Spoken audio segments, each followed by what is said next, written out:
Hey guys, hope everybody's having a good day.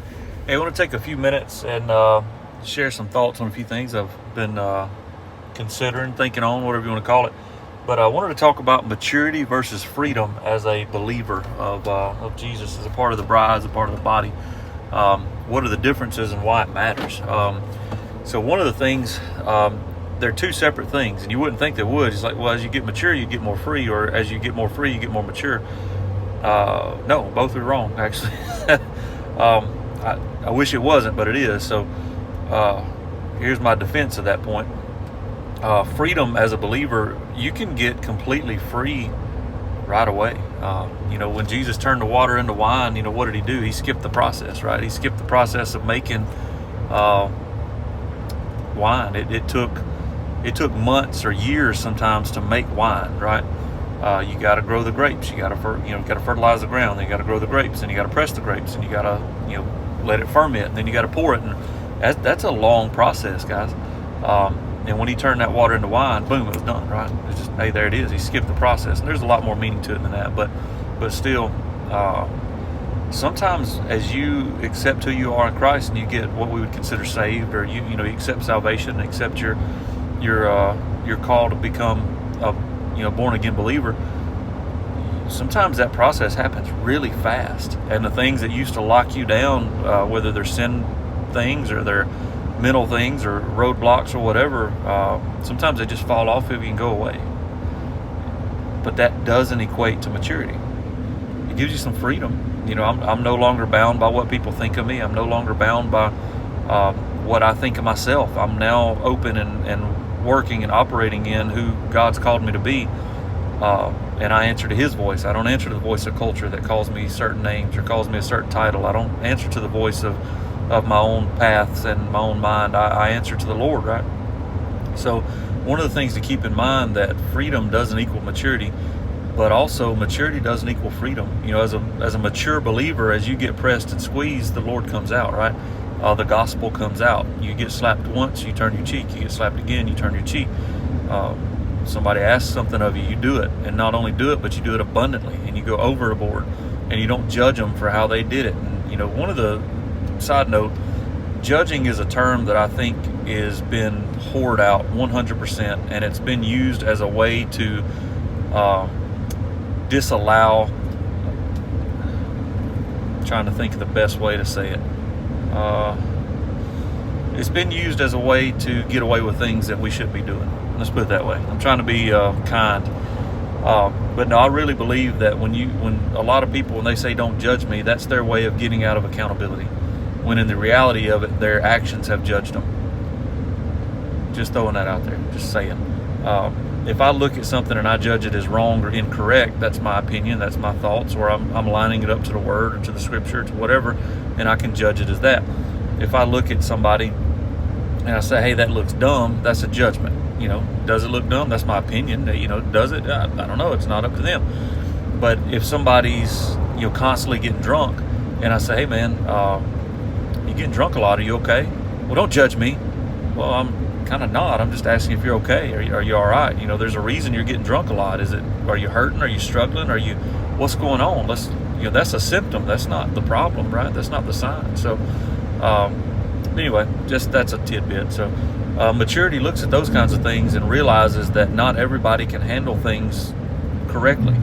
But as you mature and you grow as a Christian, and you grow as a believer, and you grow in your identity of who God's called you to be, then you begin to handle things differently, guys. You begin to love differently. You begin to love without a hook in it. I can love you without you having to look like I want you to look like. That's maturity. I can love you without you acting the way that I want you to act. That's maturity. I can love you enough to be not offended if you don't take my advice. I'm okay with all of that. I can love you through all those things. Maturity says I'm not going to be manipulated into thinking that because I don't worship the way you worship, I'm doing it wrong. Maturity says I'm not going to be manipulated into thinking that because it doesn't look like the way that you think it should look, it's wrong. That's maturity, guys. Freedom, on the other hand, says I'm free to do, free to be, and not all things are useful for building up the body, right? And unfortunately, if you get the freedom part before you get the maturity part, you can turn left real fast, really fast.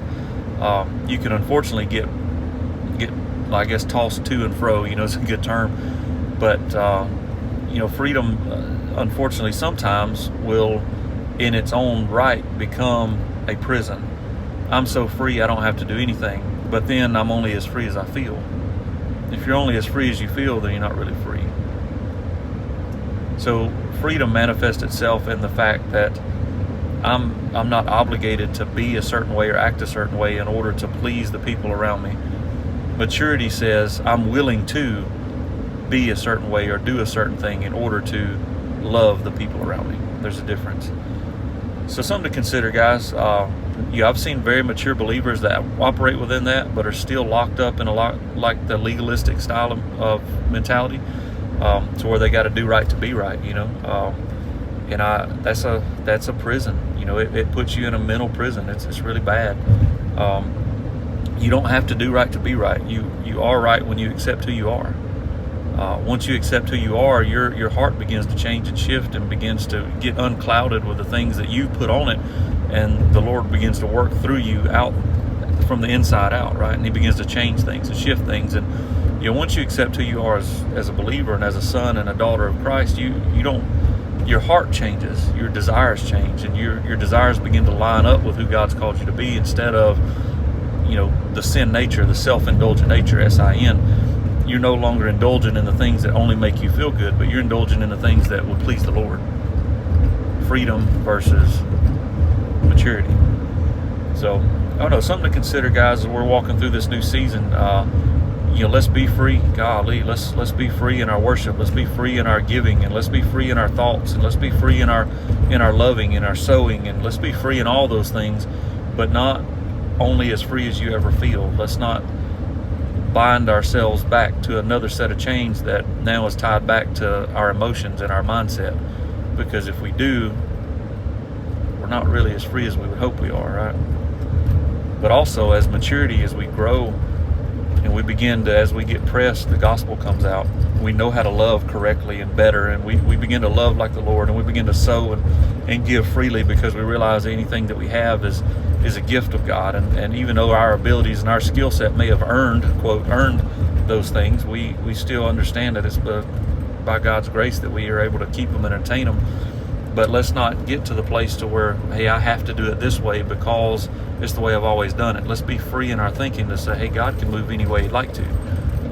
We were in a position not too long ago, I want to say, about 4 or 5 months ago, we owed a ton of money in taxes. We did really well last year, and God, again, just blessed and fortunate. And but we owed, I just tell you, it was about $18,000. Sorry, after everything, it was about 18 grand in taxes. I didn't have it. And my wife, we didn't have $18,000 to pay our tax bill, right?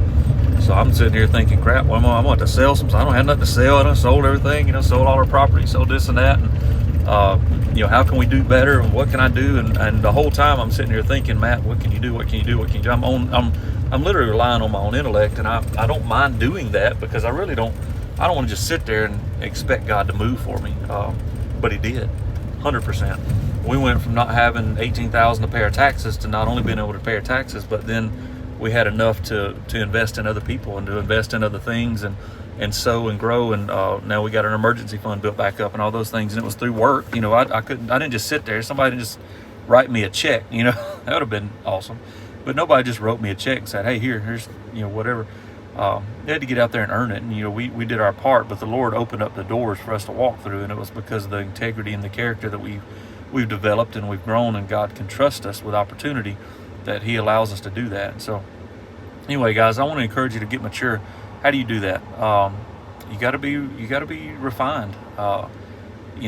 When you're chastised, can you do it without complaining and whining about it?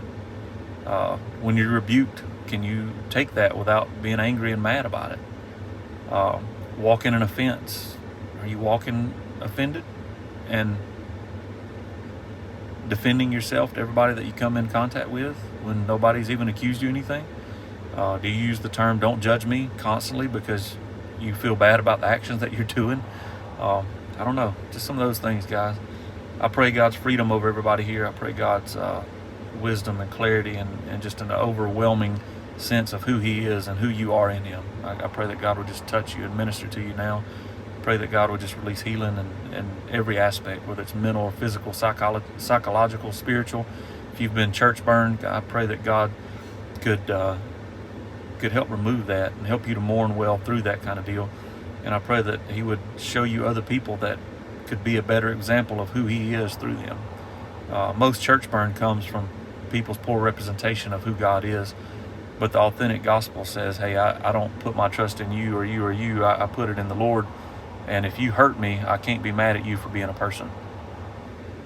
So anyway, guys, love you. Hope you all have a good day. All right.